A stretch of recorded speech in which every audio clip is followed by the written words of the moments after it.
안녕하세요. 법무법인 성지 파트너스입니다. 무고죄 고소. 얼마 전 SNS에서 한 여성이 무고로 6개월 징역을 살았는데 취직이 어렵겠냐는 질문을 커뮤니티에 게시하여 누리꾼들의 공분을 샀습니다. 보통의 사안에서 무고죄는 벌금에 그치는 경우가 많았는데요. 징역을 살 정도면 중한 범죄를 저질렀을 것이라는 예측이 가능하였습니다. 일부 사람들은 성적인 목적을 가지고 유혹하여 금전적인 이익을 얻는 여성을 비하하는 의미에서 꽃뱀이라는 단어를 사용합니다. 꽃과 뱀의 합성어이며 성폭력 무고를 이용하여 금전 사기를 행하는 여성 범죄자를 지칭하고 있습니다. 이에 꽃뱀으로부터 고소를 당하는 피해를 입은 자는 형사고소를 진행할 수도 있는데요. 꽃뱀 행위와 관련된 혐의에는 무고죄가 있습니다. 무고죄 고소는 범죄 행위가 없었음에도 불구하고 법을 악용하였을 때 이루어집니다. 예를 들어 데이팅 앱을 통하여 만난 여성과 합의하여 성관계를 가졌는데 추후 여성이 남성에게 강간을 당하였다는 허위사실로서 신고를 하였을 때에 해당합니다. 수사관의 수사를 오류로 이끌며 남성에게 처벌 등의 불이익을 초래하였을 때 본 혐의가 성립합니다. 대부분의 사람들이 이러한 행위를 하는 여성을 꽃뱀이라고 합니다. 따라서 꽃뱀 무고죄 고소를 진행하기를 원하는 분들은 해당 규정의 성립 요건과 필요한 증거가 무엇인지를 필히 알아둘 필요가 있습니다. 허위로 성범죄 신고한 자를 고소하려면 형법 제156조에 따르면 타인으로 하여금 형사처분 또는 징계처분을 받게 할 목적으로 공무원, 경찰관 등에게 허위의 사실을 신고하는 행위를 무고라고 합니다. 처벌 수위는 10년 이하의 징역 또는 1,500만 원 이하의 벌금에 해당합니다. 하지만 이 혐의가 성립하려면 여러 요건을 충족하여야 하는데요. 상대가 허위 사실로 신고하였다는 점이 입증되어야 하며 피해자에게 불이익이 발생될 뻔한 사정도 확인되어야 합니다. 일례로 클럽에서 만난 남성과 원나잇을 한 여성이 다음날 술에서 깬 이후 강간으로 고소를 진행한 사건이 있었습니다. 수사관과 남성의 변호인이 구체적인 사실을 확인한 결과 특별한 유형력이 행사되지 않았으며 여성 역시 심신상실에 이를 정도의 상태도 아니었던 바 증거가 불충분하여 무혐의 결정이 났습니다. 이에 여성의 고소로 피해를 입은 남성은 여성을 상대로 무고죄 고소를 진행하였습니다. 그러나 재판부는 여성에게 불이익을 유발하려고 한 의도가 있었다고 보기 어렵다며 무혐의 결정이 났습니다. 남성 입장에서는 본인이 강간 무혐의 처분을 받았는데도 처벌로 이어지지 않은 부분이 의아할 수 있는데요. 그만큼 무고로 인한 처벌은 쉽게 이루어지지 않습니다.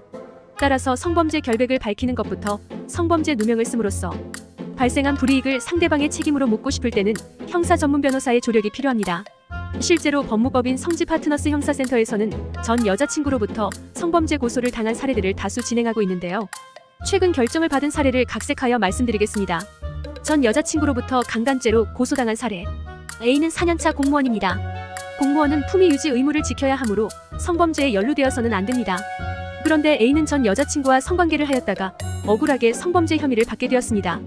사건은 이렇습니다.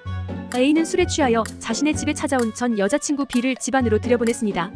두 사람은 하룻밤을 함께 보냈고 그 다음날 A가 배웅하기도 했습니다. 그런데 B는 성폭력센터에 A로부터 강간을 당하였다는 피해 신고를 하였습니다.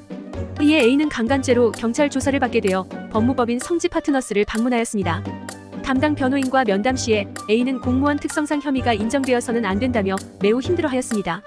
피해자와 합의하더라도 강간은 심각한 범죄이므로 공소가 제기될 수도 있었습니다. 정상 참작이 되어 불기소 처분을 받더라도 국가공무원법에 따른 징계를 피하기 어려웠습니다. 이에 담당 변호인은 B의 신고 내용을 검토하였고 A의 진술에 따른 사실관계들을 확인해 보았습니다. B의 진술은 사실과 상당 부분이 달랐습니다. 결정적으로 강간죄의 실행에 착수가 있었다고 보려면 그 수단으로 폭행이나 협박이 있었어야 하나 B의 진술에서도 폭행이 있었다고 보기는 어려웠습니다.